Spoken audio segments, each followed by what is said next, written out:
गांव से थोड़ा दूर जंगल के बीच एक पुरानी हवेली खड़ी थी। यह हवेली वर्षों से सुनसान थी और लोग कहते थे कि यहाँ रात के समय अजीब अजीब आवाजें आती थीं। कई गांव वाले तो इस हवेली के बारे में सुनकर ही डर जाते थे। हवेली के बारे में कहानियां मशहूर थीं। मसलन यहाँ एक अमीर परिवार रहता था जिसने एक भयानक दुर्घटना में अपनी जान गंवाई थी। उनके बाद से इस हवेली में अजीब घटनाएं होने लगी। एक दिन चार दोस्त अमित, साक्षी, रोहन और नेहा ने तय किया कि वे उस हवेली में रात बिताएंगे। उन्हें इन डरावनी कहानियों पर विश्वास नहीं था और वे इस हवेली के सच को जानने के लिए उत्सुक थे। जब रात का समय हुआ, चारों दोस्तों ने जंगल की ओर बढ़ना शुरू किया। चांद की रोशनी में हवेली और भी डरावनी लग रही थी। हवेली के दरवाजे पर पहुंचने पर उन्होंने देखा कि दरवाजा ढीला था। अमित ने हिम्मत जुटाकर दरवाजा खोला और सभी अंदर चले गए। हवेली के अंदर की दीवारें पुरानी थीं और धूल से ढकी हुई थीं। उन्हें वहां अजीब सी ठंडक का एहसास हुआ। उसके बाद सभी लोग एक बड़े कमरे में इकट्ठा हुए। कमरे में एक पुराना पियानो था जो अचानक से बजने लगा। सब चौंक गए और साक्षी ने कहा, क्या यह सच में हो रहा है? उन्होंने पियानो के सामने जाकर देखा कि कोई वहां नहीं था। तभी अचानक कमरे में पुरानी फिसलन भरी आवाजें गूंजी, जैसे कोई उन्हें बुला रहा हो। डर के मारे सबके चेहरे उतर गए।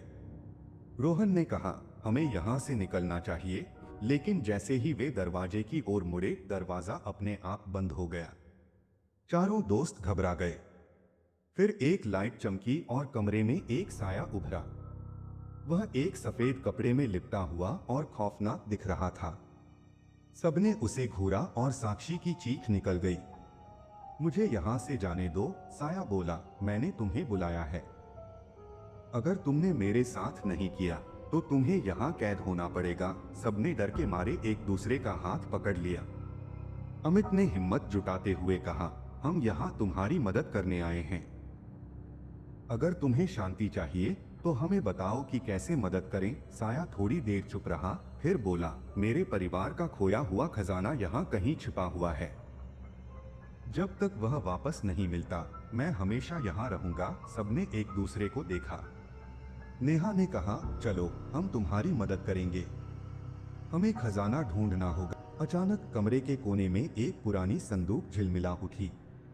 चारों ने उसे खोलने का साहस किया। जैसे ही संदूक खुली, उसमें एक पुराना संदूक और एक कागज था। कागज पर लिखा था, खजाना पाने के लिए पहले तुम्हें अपनी सच्चाई दिखानी होगी। अचानक कमरे की रोशनी धीमी हो गई और उनका सामना उस परिवार की आत्माओं से हुआ जो हवेली में मरे थे। उन्होंने बताया कि उन्हें अपनी गलतियों का एहसास हुआ है और अब उनकी मुक्ति के लिए उन्हें माफी करनी होगी। सभी दोस्तों ने जुड़कर उनसे माफी मांगी और कहा कि वे उनकी मदद के लिए हैं। फिर जैसे ही उन्होंने दिल से माफी मांगी, उस सफेद साये ने मुस्कुराते हुए कहा, तुमने जो किया वह मुझे शांति देगा। अब तुम खजाना पा सकोगे। और उसने उन्हें एक जगह बताई जहां खजाने को छिपाया गया था। चारों ने उस जगह की ओर बढ़ना शुरू किया। जैसे ही वे वहां पहुंचे, उन्हें जमीन में एक खोदने का स्थान मिला। उन्होंने अपने हाथों से खुदाई शुरू की और कुछ ही देर में उन्हें एक पुराना बक्सा मिला। जैसे ही उन्होंने वह बक्सा खोला, उसमें चमकते हुए सोने के सिक्के और ज्वेलरी थी। सभी दोस्तों की आंखें चमक उठी। उन्होंने वह खजाना उस परिवार की आत्माओं को सौंपने का फैसला किया। जैसे ही उन्होंने खजाना वापस रखा, हवेली में एक हल्की रोशनी फैली और सब कुछ सामान्य हो गया। उस रात के बाद हवेली में केवल शांति का माहौल था। वे चारों दोस्त उस रात को कभी नहीं भूल पाए। उन्होंने न केवल उस खजाने को खोजा, बल्कि उन आत्माओं को मुक्ति भी दिलाई। अब हवेली एक खौफनाक जगह नहीं रही, बल्कि एक यादगारी बन गई जो सच्चाई और साहस की कहानी कहती थी। उन्होंने समझा कि भूतों से नहीं, बल्कि अपने डर से लड़ना असली साहस है।